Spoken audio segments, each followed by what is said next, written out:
Thank you very much. Thank you very much. So we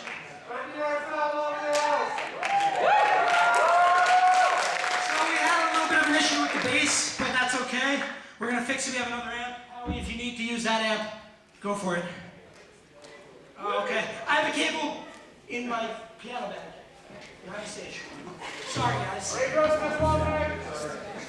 All right.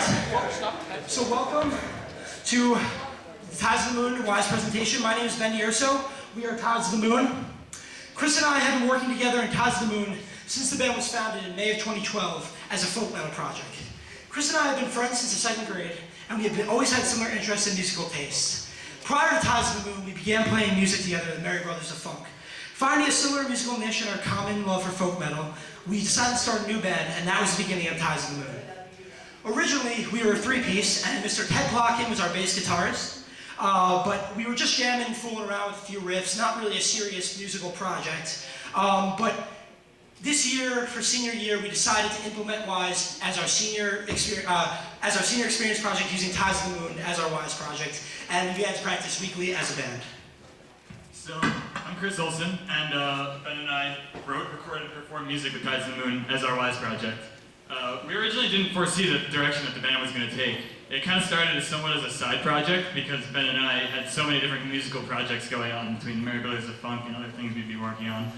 And we started progressing towards becoming more of a serious band, and through W.I.S.E and our own individual work, it's become a really huge passion for us. And we've both grown and matured as musicians in so many different ways through working with W.I.S.E. And I can honestly say that if we hadn't taken W.I.S.E, our style would not have developed into what it is today. So with that, we're going to show you a video of the first song we ever wrote with Ties of the Moon, which is called Quest of the Viking Ship.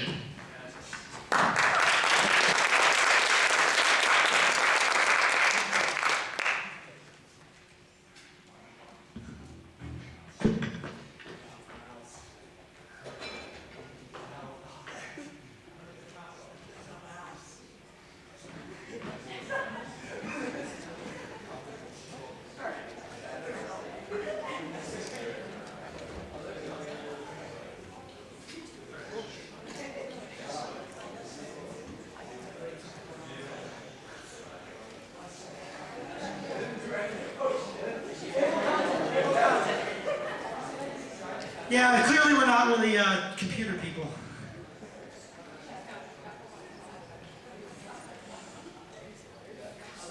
There we go.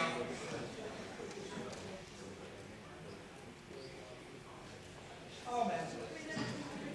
Okay, we're just going to play you the song instead.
verse, chorus. But that was the first song we ever wrote.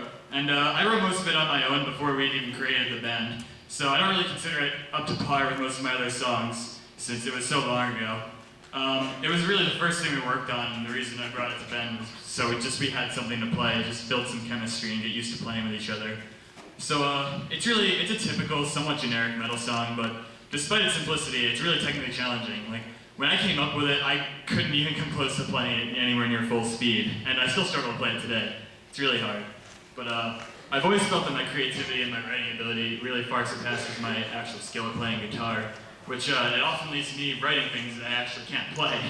But it can be frustrating at times, but working with Tides has actually helped me manage that a lot, and I'll get more into that later on. Even though Chris had written Quest of the Viking Ship on his own, there are some changes that we did make as a band. Ted was the bassist at the time, and that intro part where we're matching the rhythmic section was completely written by me and Ted, and we implemented it into the song. So it gave for a nice transition. Ted and I helped structure the song, but with Tides of the Moon, we write it in band, which is one of my favorite things about it. It's not just one song coming to practice and then we put drum parts to it or anything, but me and Chris actually write most of the songs together. He might come up with a few riffs and then we'll finish the rest on our own. I didn't focus on one specific idea for the drum parts. I mostly tried to just play along to what Chris was writing. So again, it is a very typical folk metal song, and the drums are very easy for me, while it's challenging for Chris. So it's an interesting contrast there, but the song is pretty simple and fun to play, and it gets the crowd going. There's a nice solo section within the song. I am the lyricist of Tides of the Moon as well as the drummer, so I didn't really focus on one specific idea for lyrics. This was because this was our first song. It was a trial song for us. So I kind of just traversed many of the different paths that you would find in a folk metal album. For example, there are references to Lord of the Rings. Up on the slide up there, you can see that I talk about certain gods, Freyr, Forseti, and Skadi. These are all Norse gods, and Norse mythology is a common factor of folk metal because there are many Viking metal bands. So Freyr is the god of sun, rain, peace, and brave warriors. Forseti is the god of justice, and Skadi is the giantess of winter. Battleheart was a word actually created by our vocalist, Ryan Aquino, and I just really liked it. It worked with it perfectly, so we put it in there. And furthermore, I referenced Jakar, which is a Viking longship, and Thor, whose hammer is Mjolnir, as he battles with his enemy Loki. Finally, I referenced the Fellowship of the Ring from the essential fantasy, Lord of the Rings. And I talk about the scene in the first movie and the part of the first book where they go to the mines of Moria, and in order to enter the mines, they have to use the Elvish word for friend, and that's why the line is "As friends we enter." And in the mines of Moria lies Balin's tomb is a reference to Gilly's cousin Balin, who was a dwarf that was killed and buried in the mines of Moria. So anyway, after Quest, we began to take off to new directions. That was the first song. We built some chemistry around that. And we wrote a second song, which was a song that we played for you as our beginning, and it was a brutal melodic death metal tune simply called Jormungandr. The song is usually our set opener, and Jormungandr is probably one of my favorite songs for Tides lyrically, because it actually has a true message and a true story behind it. Maintaining the Viking metal idea, basically Jormungandr is a sea serpent in Norse mythology. And at the end of Norse mythology, there's a battle called Ragnarok, and it's the end of the world, and it's imminent, it's going to happen no matter what. And another imminent factor of Ragnarok, is that Jormungandr is going to battle the god Odin at the end of the world. So utilizing this idea, I switch between two viewpoints. One narrating the epic battle between the two, the god and the serpent, but also I talk about how everybody has their own personal demons, and you must eventually face them at some point in your life. And that's what the core of the song is, just as Odin must face Jormungandr. So the first line is, "Fear of the ultimate monster, my own demons prevent the safety prevailing." And that is basically the entirety of the song. Then the chorus goes to talking about the actual battle, but I think it is a very cool idea and something that I've confronted myself in high school, so I thought that it fits very well. Melodically, I love the way that the lyrics flow with the music, because in the intro it's a counter melody with the way that the guitars flow, and I think they eventually link up and it just sounds extremely brutal but also very fitting with the song. Jormungandr also marked our first foray into clean vocals, which you heard Ryan singing towards the end of the tune, and we've been trying to incorporate that as much as possible because having some melody in the vocals adds a completely new layer to the music. So, I know Ben just said a lot, but I don't really have too much to say about the writing and structure of Drumming Meander. It's a relatively simple song compared to the rest of ours, but it's a great opener to get the crowd energetic and into it, and that's something that's important because the biggest part of being successful in a band is building a fan base and getting them into it.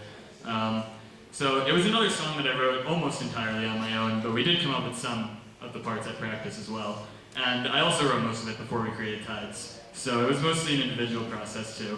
But Ben did have a lot of valuable creative input. For example, during the verse, I originally had a simple double bass beat in mind, and it wasn't, I didn't think too hard about it, even though I do usually write out drum parts for my songs. But then when I brought the song to Ben, when we first started to play it, I showed him the part, and he started playing something completely different, and it was much more busy and technical.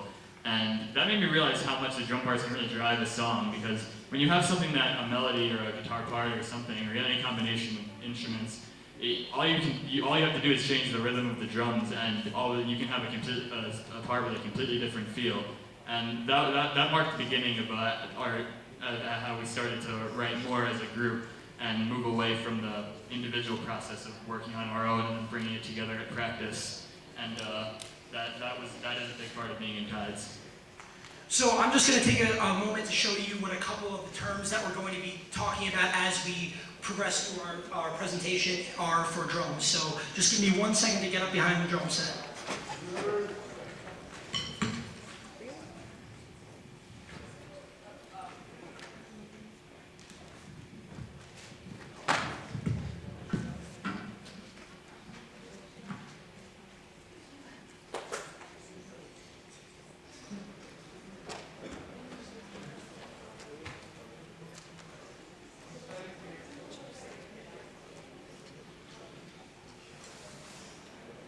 So the first thing is, Chris discussed a simple double bass pattern.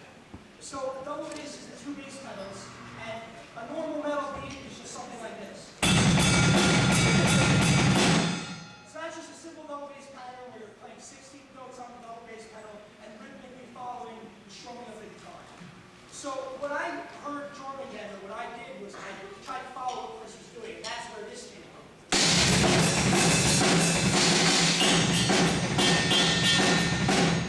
So I just kind of match exactly what he's doing. But Drumming Meander also employs other types of metal drum beats. For example, some black metal blast beats, which was heard in the 3rd verse, which go like this. So there I'm matching all 4 violins together in the same type of rhythm. And then Drumming Meander also has some groovy breakdowns, which is in the chorus. And a breakdown can be anything from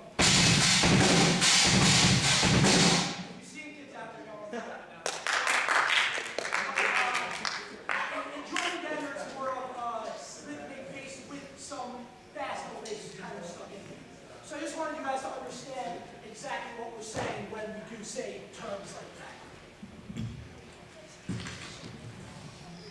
I also like that we take it down to a clean part towards the end of Drumming Meander, and at that point I play a very simple part, but it has some cool fills that aren't double bass or heavy, but just have some nice feel to them, which is always something that is important to me as a drummer, keeping the feel while also maintaining the song.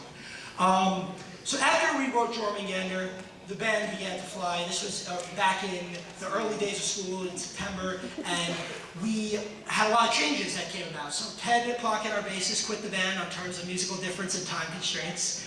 And we were without a band for a little while, but Chris and I continued to write songs. So as Chris and I were also members, and are also members of the band Ryan and the Thelemites, and we would practice for Tides and Ryan and the Thelemites on the same day. Ryan Latino, guitarist and vocalist for Ryan and the Thelemites, and also guitarist and vocalist for another band that I'm in called Aim for the Shadow, expressed interest at fronting a band and not playing an instrument, but rather being the vocalist. His premier vocal prowess won us over, and he became our lead vocalist. Around this time, the writing process began to change, and Chris and I started writing two other songs called Upon the Volcanic Temple and Ashes of Zeus. So this is the point in time where we started getting really serious about Tides. We organized a show at the Lake Lincolndale Clubhouse in January earlier this year, and we decided that Tides of the Moon should play, since we hadn't played a show before and we had written so many songs. With a clear goal and direction, we began to prepare for the show, and we wrote 2 more songs, as Ben said, Jormungandr and Ashes of Zeus. Even though, at this point, our primary focus was to get the rest of the band, like, to have the songs down so we could play for the show, Ben and I still continued to write relentlessly. We would start having multiple practices a week, and Ben and I would get together on one day and we'd write, and then another day we'd have the rest of the band come and we'd teach them the songs. This was a big turning point for us because up until this point, our process has mostly gone like this. I would take a song or some collection of riffs that I'd written at some point in time. I'd bring it to Ben, I'd show him and play it for him, and he would give me whatever creative feedback he had, and then we would try to structure whatever we had. Once we had some idea, some kind of shell of a song, and we didn't have any parts left, we would cut it short there and work on something else, and then I would go home and see what else I could come up with for it. This worked really well, and we worked really well together, but most of the work was simply done by ourselves. As we started playing more and more together, we started to gradually shift away from this process. Gradually, we began to start doing more together. So with that, we're now going to play a song called Eulogy of the Risen, which was more of a collective effort than any song we've written before it. So, real rest, please come up.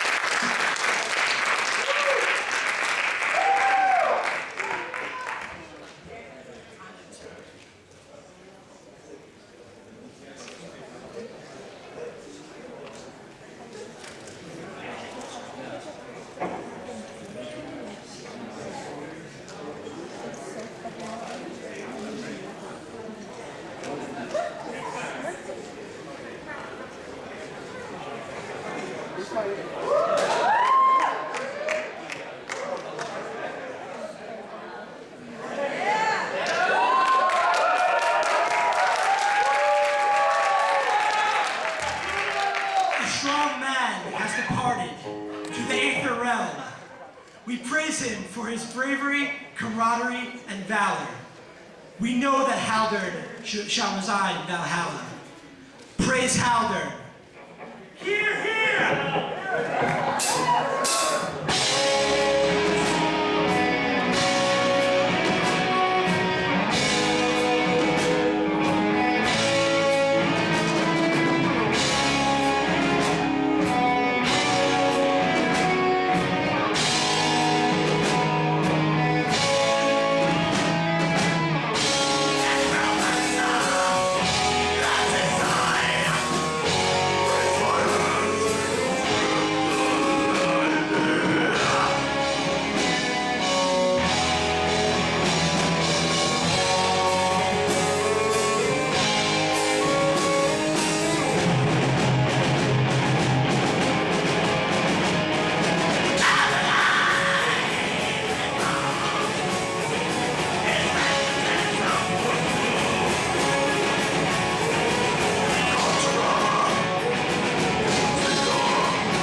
you have to go to class, you should go to class.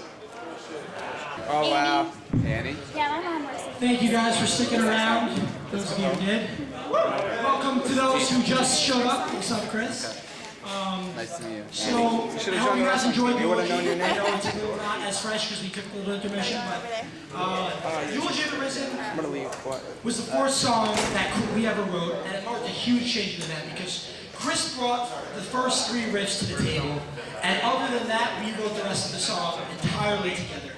The song is definitely one of our most progressive songs, and there's clear influences from bands like In Mourning, Incifrum, Monomarch, and Winter Sun. Drum-wise, I love playing this song. I'm sure you can see it as I was playing. I utilized the entire drum kit, and I wrote some unique drum parts to odd time beats and interesting sections. I also would like to point out that even though I utilize blast beats during the verse, it's not in a format that blast beats would normally take. It's very rhythmic, it's very based across four and not just doing straight 16th notes. The song is very drum driven, especially in the second chorus, where it changes according to the beats that I'm doing. The lyrics also marked a huge change for me as a lyricist, because Eulogy of the Risen is one of the most epic pieces I've ever written. I've always liked to write epic poems and epic stories, but this is probably the most epic thing I have written. Eulogy stays in one viewpoint and tells an epic tale that I constructed based off of what I felt from just listening to the music that we had written. The spoken word intro that I did sets the epic tone and provides a unique introduction to the song. Aether Realm, referenced in the first line, means realm of the gods, and is a band that inspires me as well. Haldern is the subject of our tale, a Viking who passed away in battle. The song utilizes both ground vocals and also clean vocals. It is more like a poem than lyrics, and relates the story of a necromancer who brings the dead Viking back to life to lead an army so he can take over the world. So there are numerous references within the song, and if you took one of the pamphlets at the front of the room, you could find the lyrics under Eulogy of the Risen. So in the first chorus, I talk about bone conjurer and corpse eater, and those are two terms for necromancers. But the daughter of Angerboda is the Norse version of Hades, the goddess Hel, who guards the entrance to Hell, which is the river Joel, and that is equivalent to the river Styx in Greek mythology. I mix mythologies in this song, and it's not just because I needed more room to fix them. It's because it is a way of saying that this man is seeking to take over every world, not just the world of Norse mythology.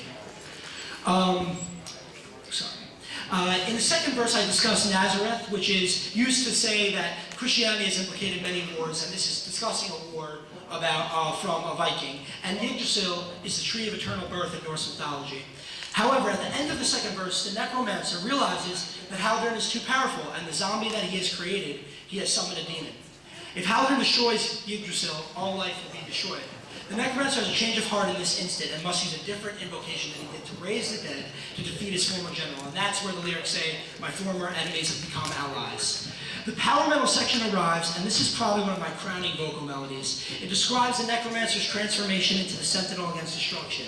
And the song concludes with this necromancer pleading for Haldern to be accepted into Valhalla, as he would have been had the necromancer not zombified him.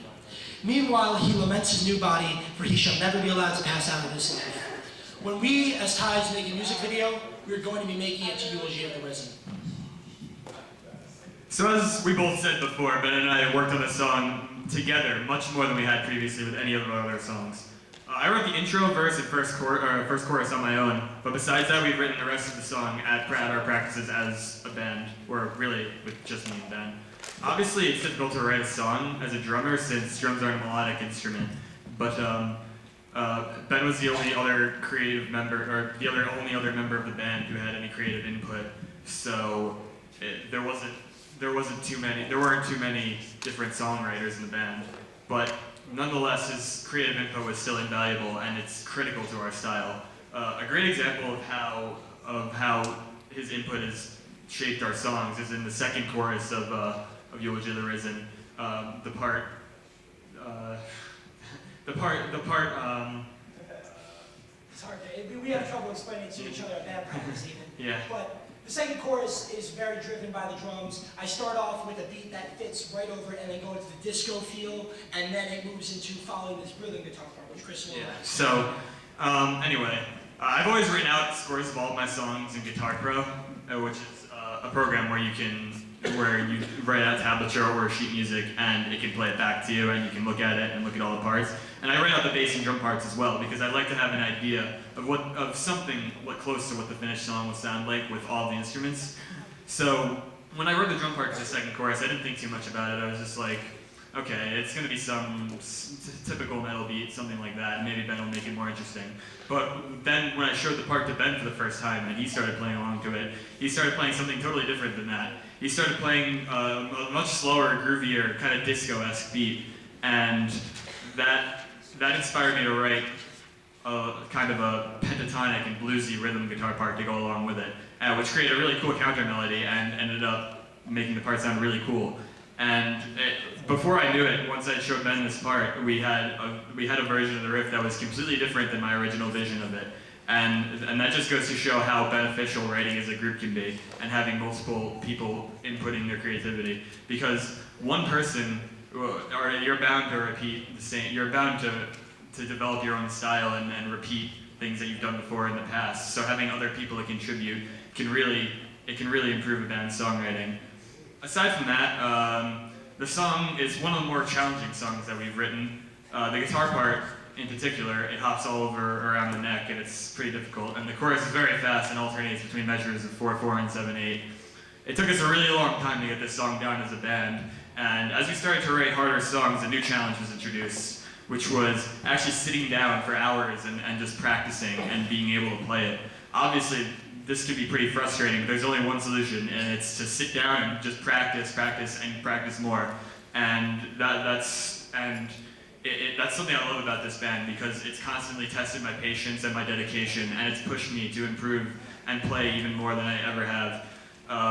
Before I said that my writing ability far surpasses my technical skill at guitar, and I still consider this to be true, but Tides has helped me bridge the gap between those things. And really, in this past year with playing with Tides of the Moon, I've improved more at guitar than all of my playing guitar in the past 5 years. And it's taught me discipline, dedication, and things which were things that I had been forgoing, because most of the time when I play guitar, I would just sit down and write songs, which was great because I came up with a lot of really creative songs, and I'm very satisfied with that. But since beginning W.I.S.E, I've always been trying to find the right balance between technicality and creativity in my music. And that's one of the most important things that I can take away from this project. One more thing I would like to say about Eulogy is that it's actually the song that I chose to play at my audition for Berklee College of Music, which is where I'll be attending next year.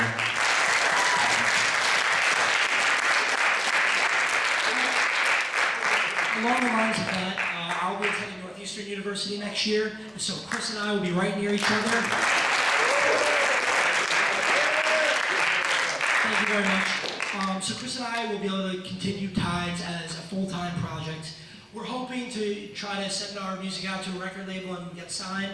And to do this, we're going to be recording an EP this summer called The Lunar Sea with 5 or 6 of our songs, most of the ones that you heard today, and we'll be hearing it in a few minutes. Once recorded, we're going to be performing more shows and pressing the folk metal scene. We're going to get merchandise. Tides is a band that I played with only really this year, and I've been playing in bands since I was in 7th grade. And Tides has really shown me a different side of it. I love playing with my other bandmates, Chris Cordero, Ryan Dottino, and Jack Beresford in other bands. But me and Chris have a really unique connection, I think, and when we're writing together, we always tend to come up with pretty innovative and creative parts.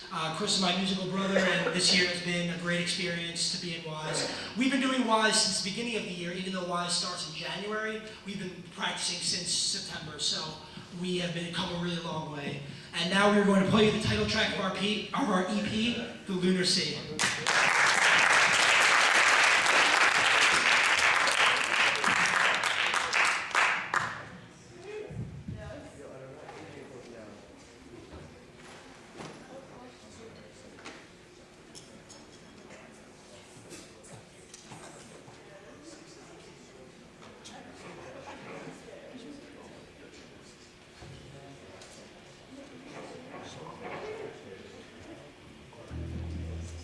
Ha ha ha.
Thank you very much. So that song is called The Lunar Sea. Musically, I think this song really showcases our writing style really well. It's very melodic and it draws a lot of heavy influence from folk music while still maintaining a really heavy and brutal tone. I've always thought of metal as more of an instrumentation than a genre almost, because you can take so many different styles and influences, apply the distorted guitar tones and the bombastic rhythms of metal, and you can still retain the melodic and harmonic elements of other genres. The Lunar Sea is a really great example of this. The song itself is mostly really heavy throughout, but it gets really intense in some parts, but the melodies are always extremely clear and they really stand out, which I think is an integral part of our style. It's a song we can play acoustically, and I think it could still retain the same vibes, which is a testament to the diversity and the flexibility of metal. And it's really something that you can still create. You can really create something beautiful with metal, even though it is heavy and really in your face. Aside from that, I'd like to talk a little bit about the structure of the song as well. We tend to write a lot of long songs and with a lot of different parts, but this song, though it's a little lengthy, it's repetitive and we repeat a lot of the parts many times, and we don't stray too far from the original mood of the song. Writing 8+ minute long songs without it getting boring can obviously be pretty challenging because not many people are going to sit there for 20 minutes and pay attention to your song. But it can also be just as challenging to piece together shorter songs, in my opinion.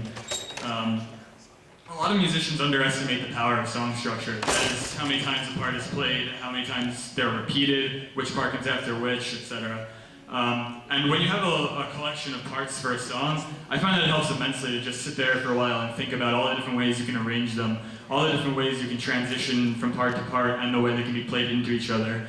And obviously, also to think about the timing and the tempo changes and the the more technical aspects of how easy it is to go from part to part. And you can arrange, I find that you can arrange songs so many different ways than the typical verse-chorus structure, and it can sometimes yield even better results than even that supposedly tried and true formula. There's a lot of examples of this in Lunar Sea. First, we play the chorus 3 times, but each time we play the chorus, we go into it with a different transition. The first time we play somewhat of a pre-chorus before it, and we extend that part an extra 4 times, and Ben matches the rhythm of the guitar part, and that's how we go into it. The second time, we get rid of that, and we just add in a little guitar fill, a short little melody, and we go into it again. The last time, there's a really abrupt tempo change as we come out of the epic tremolo-picked part at the end of the song, and we go back into the chorus before going back into the verse and ending it. And these transitions really, they catch the listener off guard because each time they're hearing this repeated idea, but each time it's played, it's gone into in a different way, and it catches you off guard because it surprises you. You weren't expecting that to happen.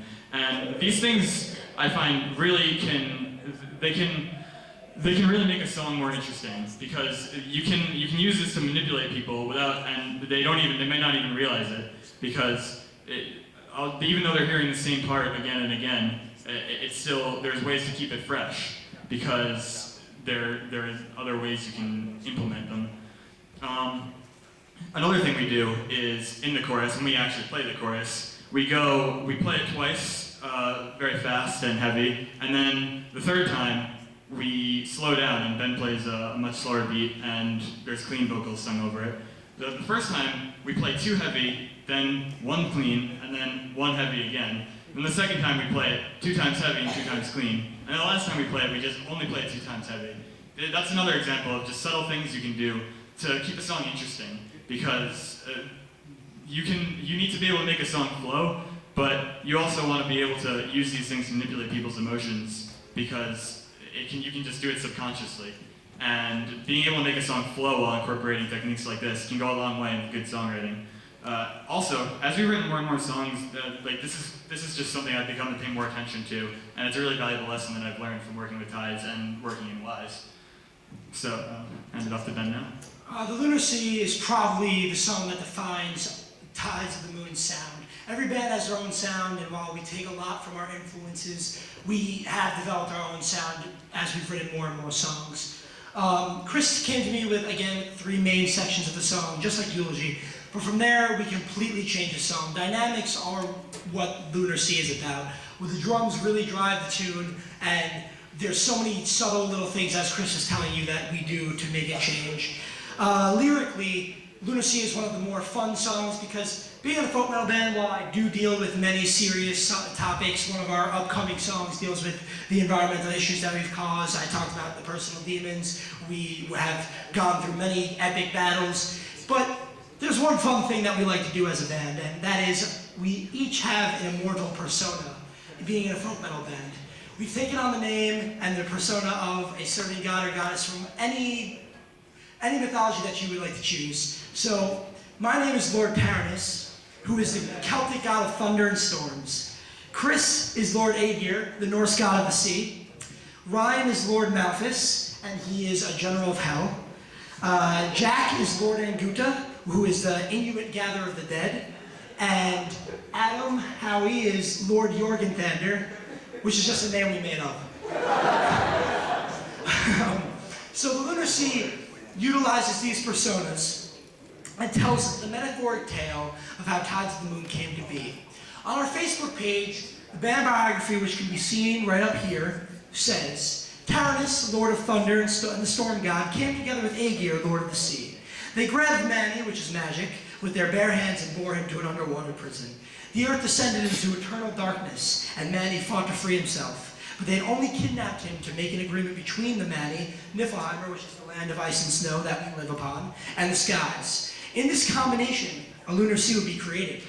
And the heavens above, the sky that contains humanity, and the realm of ice, snow, and water would be united. With their treaty in hand, Mani was released, and Tides of the Moon came to be. As the tides sailed on their crystal ship, the sea titan, Jorgenthander, rose and took his place at the helm of the ship, riding alongside Aegir and Taranis. Though they encountered some enemies, only one was more powerful than the might of the three gods, the general of hell, Lord Malphus. Instead of destroying the threat, Malphus joined the ship to lead them into battle once more. However, as the Tides of the Moon conquered realm after realm, the wake of life waned in their presence, and so the Lord Anguta, gatherer of the dead, was summoned. The lyrics take that tale and speak it in a lyrical form, with a section for each character. They can be found in the pamphlet if you would like to read them more in depth, but it does take some creative liberties. Now we're going to play you one more tune and then discuss that after. This song has similar sense as Lunacy did, and it's called Upon the Volcanic Temple.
Thank you, thank you. So, Upon Volcanic Temple is the hardest song we have ever written, and you can see that as I messed up there. I'm just going to point it out so that it's obvious and out there. I couldn't hear anybody due to our sound, but it's okay. You know, that's what this project is about. We've grown a lot, but there's still a lot of work that we have to do with music, and we're going to keep continually progressing. Now, the part that I did mess up on is in 13/8 and 12/8, and that's why it's so difficult to maintain the meter. But anyway, Upon Volcanic Temple's first two riffs have been written way back in November, and we didn't have the inspiration at the time to finish the song. We had a few riffs, but we really didn't know what we wanted to do with them, so we just kind of left them be and took a video of them so we knew what we had to put while we were playing. Upon goes through 4 or 5 different time signatures: 13/8, 12/8, 11/8, 4/4, and 6/8. And though it's a groove-based song with the drums, there's also obviously some fast blast beats and things. Much of the inspiration for this song, drum-wise, comes from Martin Axelrod, the drummer for a band that we take a lot from called W.I.S.E. That's one of my favorite fills, and I just want to show you where that came from very quickly. So I'm going to go do that right now. The song that I take this from is called "The Lines in My Hand" by W.I.S.E. off the album Heritage, and the beat that it is goes like this.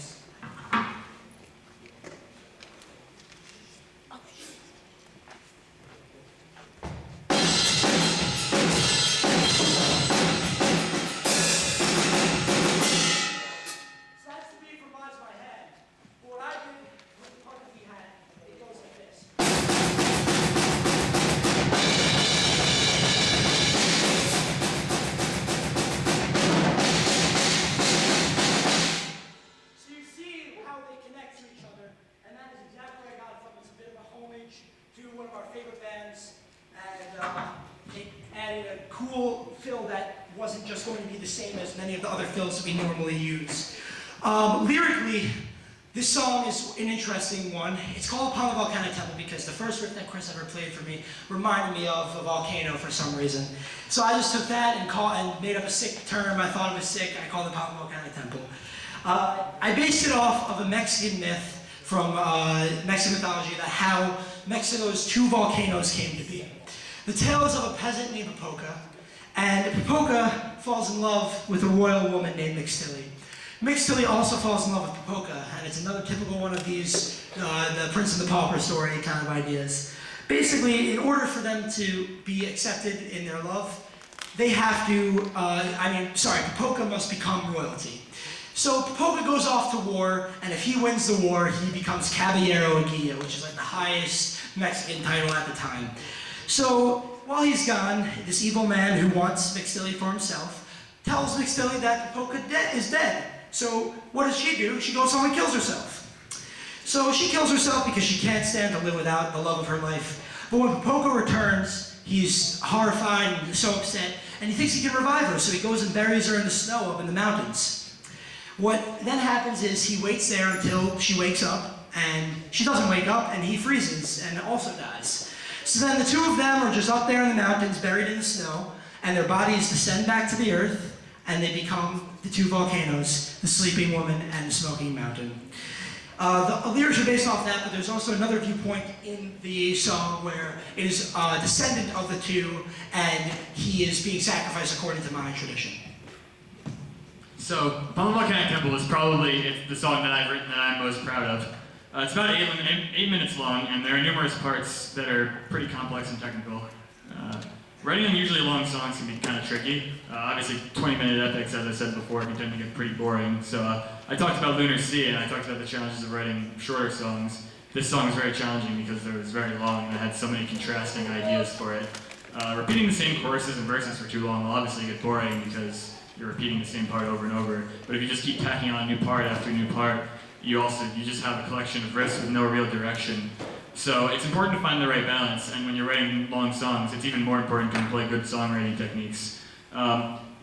The way that we did this with the Upon the Volcanic Temple, similar to W.I.S.E, is by using some unorthodox structures. The basic idea of the song is that we take 2 parts and we alternate them a couple times. So essentially we have an A section and a B section. We might go A, B, or just A, B, A, and then we'll move on to a new A section and B section, and that'll be a new segment of the song. that's the basic idea of it. And coming up with things like that is a good way to help keep the song fresh and interesting. So, since we're running out of time, I just want to talk about the process of actually writing upon the Volcanic Temple. Although we did come up with a lot of it as a band, I wrote most of it on my own as well. And this song I feel like is kind of the epitome of everything I've learned about music. I always try to apply my knowledge of music theory when I'm writing songs, but I also try to think outside the box and be creative as well. So to most people, like these two things seem to be completely contradictory, because how can you go outside of the bounds of what you know and still be able to apply the theoretical side of music? And that's true, they do kind of contradict each other, but I think the most important thing is finding the right balance.